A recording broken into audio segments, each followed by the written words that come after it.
I'm Dwight with Good Sounds. This is the 7th instructional video in a multi-part series dealing with theatrical sound production, and the second of several that will deal specifically with wireless microphones. Today we're going to talk about managing the entire process of getting actors mic'd for rehearsals and shows.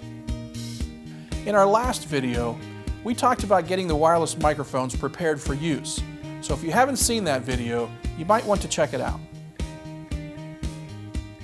The first tech rehearsal with microphones can be stressful, to say the least. There are so many things happening for the first time, and of course so many things that could go wrong. But if you've seen our previous videos, you know that some planning and preparation will go a long way to helping you avoid these problems. And one thing you can do to help make the experience much easier is to properly manage the entire process of getting the actors mic'd up for rehearsals and shows. Now, this might not seem like a big deal and worthy of an entire video dedicated to it, but I can tell you that properly managing this process will make life much easier for you, the actors, and the director. Let's assume that you've watched all of our videos up to this point and are ready for rehearsal with a script and a mic list that have been prepared in advance. Your sound system is ready to go, and you've tested all the microphones and set the gain structure and EQ. That's great. You've done a lot of work to get to this point, and it's going to pay off over the duration of the show. But you aren't done yet. You have to get 16 or more actors mic'd up and ready to rehearse, and you may have to do it on your own. Going in without a plan won't be pretty. One of the first things you're going to want to do is make sure that your microphones are all numbered for easy identification. This means that you've labeled them with numbers large enough to be easily read. We like to use a label maker or mixing board tape, which is white, so the numbers stand out. We also like to label the body packs in two places. On the front of the body pack, so it can easily be seen when laying down on the table, and on top of the body pack, so it can easily be seen when it's in the actor's mic belt. Now, we use mic belts for all of our shows, and we'll discuss that in our next video. You will also want to make several copies of your mic list so that you can keep one with you when you're micing the actors and post the other ones around the dressing rooms so the actors know what mics they're going to be using. Next, you will want to make sure that you have secured a convenient location for micing the actors and that you have an adequate table that will allow you to organize the microphones appropriately. Having enough room to do what you need to do is important because too much chaos and congestion around the microphones can lead to problems that you don't need. Lay out the microphones in numerical order, and if possible, follow this order when miking the actors. Now, this may not always be possible or convenient, so don't hold hard and fast to this rule. It just makes it easy to manage if you can. And have rolls of mic tape ready if that is how you're going to secure the mics to the actors. You don't want to go shopping for the mic tape at the last minute. And of course, it's always a good idea to have brand new batteries for that first rehearsal so that you don't have to stop and replace them mid-scene. We always replace batteries for every show, and then those batteries are used for future rehearsals. But for that first rehearsal, you're going to be glad that you had new ones. Trust me. You will want to make sure you know who is going to be miking the actors and adequately prepare them for how this whole process works. Of course, sometimes we don't have help and we have to do it ourselves, and that's okay. But if you do have helpers, make sure you've gone over everything with them in advance. We will be discussing the process of miking actors in another video, so I'm not going to go into that yet.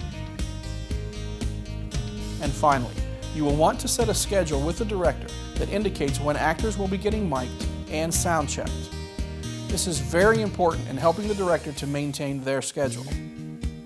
Keep in mind that miking for that first rehearsal will probably be more time consuming than it will be for future rehearsals and shows. If possible, you will also want to get a thorough mic check on that first day, and that will take up some time. We're going to address a proper mic check in another video, but for now, let's plan on roughly 4 to 5 minutes per actor to get mic'd and sound checked that very first time. It is possible that it could take longer depending on your situation and how prepared you are. After that, it may only take 2 to 3 minutes per actor, so you can plan your schedules accordingly. You will want to plan for shows as well, but you need to consider the fact that the house will open usually a half hour before curtain, so that's going to affect your schedule. For example, our high school musicals typically start at 7:30, so the house will open at 7.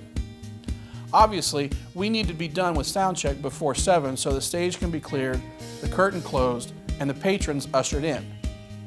We typically set mic time at 2 hours before curtain, so the actors come up to get mic'd starting at 5:30. We try to plan for a mic check at 6:30 or 6:45 at the very latest. I do need to mention that most of our shows will run 20 microphones or more, so it takes us a little while to get that many actors mic'd up. And usually we do it ourselves so that we can be assured that it's done correctly. We never let the actors mic themselves. Let me say that again. We never let the actors mic themselves. We're not willing to risk the show and our reputation by letting the actors handle their own mic. I would strongly suggest you do the same. We also suggest not letting the actors remove their own mics. This can be the leading cause of microphones being damaged, and that is something that nobody wants. Also, storing the microphones after rehearsals and shows back on their table in their proper order is important for making sure that they're ready for the next day. If you are replacing batteries, we've found that removing the batteries from all of the microphones first is a good idea. If all of the body packs are laying on the table with the battery door open, it is obvious that they all need to be replaced. It can get very confusing if you try and remove and replace batteries one body pack at a time. Eventually, you will lose track of which ones have been replaced and which ones haven't. I also like to do this when the microphones come back so that they are ready for the next day, and that's one less thing that I have to do when I come back tomorrow. Spending the time to make sure you have a plan for managing the mic process will definitely help you perform your job much better. One thing that we have realized over the past 10 years is that sound management plays just as much of a role in producing a successful show as sound engineering. Don't make things difficult for yourself by neglecting to create a plan. It can lead to all kinds of problems for you, the actors, and the director. Join us for our next video when we will talk about the use of mic belts and how they can help save your show. You can always check us out on Facebook or at goodsounddesign.com. If you need some assistance in setting up your wireless microphones or need to rent or purchase wireless microphones for your show or venue, please let us know. We carry most major brands. And as always, thanks for joining us here at Good Sounds, and remember, if it can't be heard, it can't be good.